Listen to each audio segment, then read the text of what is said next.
नमस्कार मंडळी, चैत्राज किचनमध्ये सर्वांचं खूप खूप स्वागत आहे। आज परत एकदा मी तुम्हाला नवीन प्रकाराची बटाट्याची भाजी कशी बनवायची ते दाखवणार आहे। याआधीसुद्धा मी तुम्हाला बटाट्याची वेगवेगळ्या प्रकारची भाजी दाखवलेली आहे। तर आज आपण ही बटाट्याची भाजीची बनवणार आहोत। त्याच्यामध्ये आपण मिरपूड घालून ही बटाट्याची भाजी बनवणार आहोत। चवीला खूप छान लागते ही भाजी। तेव्हा आता आपण ती बनवायला सुरुवात करूयात।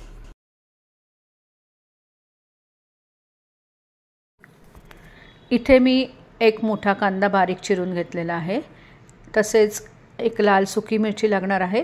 5 ते 6 लसणीच्या पाकळ्या ठेचून घेतलेल्या आहेत। इथे मी 5 बटाटे उकडवून त्याच्या फोडी करून घेतलेल्या आहेत। या भाजीमध्ये आपण मिरपूड वापरत असल्यामुळे इथे मी मिरपूड थोडी जास्त घेतलेली आहे। 3 टीस्पून मिरपूड लागणार आहे। थोडा कढीपत्ता लागेल। तर आता आपण ही भाजी बनवायला सुरुवात करूयात। कढईत मी 2 टेबलस्पून तेल घेतलेलं आहे। तेल तापल्यावर त्याच्यामध्ये मी अर्धा चमचा मोहरी घातलेली आहे। मोहरी छान तडतडल्यानंतर त्याच्यात ठेचलेल्या लसणीच्या पाकळ्या घातलेल्या आहेत। या लसणीच्या पाकळ्या थोडासा लसणीचा कच्चटपणा जाईपर्यंत या परतून घ्यायच्या आहेत। लसूण छान परतून झाली की त्याच्यामध्ये मी बारीक चिरलेला कांदा घालत आहे। कांदा घातल्यानंतर कढीपत्ता घालायचा आहे आणि कांदा साधारण गुलाबी रंगाचा होईपर्यंत ते परतून घ्यायचा आहे। कांदा छान गुलाबी रंगाचा झाल्यावर त्याच्यामध्ये आता मी लाल सुकी मिरची घातलेली आहे आणि ही मिरची सुद्धा एखादा मिनिट परतून घ्यायची आहे।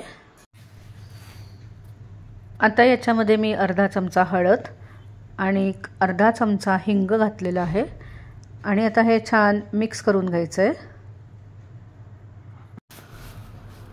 हे सगळं छान मिक्स करून झाल्यानंतर याच्यामध्ये मी चिरलेल्या बटाट्याच्या फोडी घातलेल्या आहेत आणि बटाट्याच्या फोडी घालून झाल्यावर हे परत एकदा आपल्याला छान एकत्र करून घ्यायचं आहे, मिक्स करून घ्यायचं आहे। बटाटे छान मिक्स करून झाल्यानंतर याच्यामध्ये आता मी अर्धा चमचा साखर घालत आहे। चवीनुसार मीठ घालायचं आहे। शिवाय मी आमटा करता 1 चमचा आमचूर पावडर घालत आहे आणि सगळ्यात शेवटी बनवलेली मिरपूड घालत आहे। सगळी मिरपूड घातलेली आहे मी आणि आता हे परत एकदा छान एकत्र करून घ्यायचं आहे, मिक्स करून घ्यायचं आहे।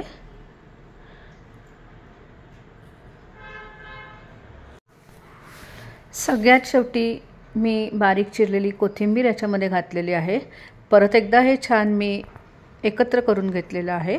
मस्त गरमागरम मिरी घालून बटाट्याची भाजी तयार झालेली आहे। आता आपण हे सर्व करूयात।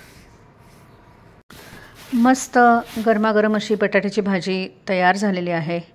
नेहमीची बटाट्याची भाजी खायचा कंटाळा आला असेल तर ही मिरी घालून बटाट्याची भाजी तुम्ही नक्की करून बघा। धन्यवाद।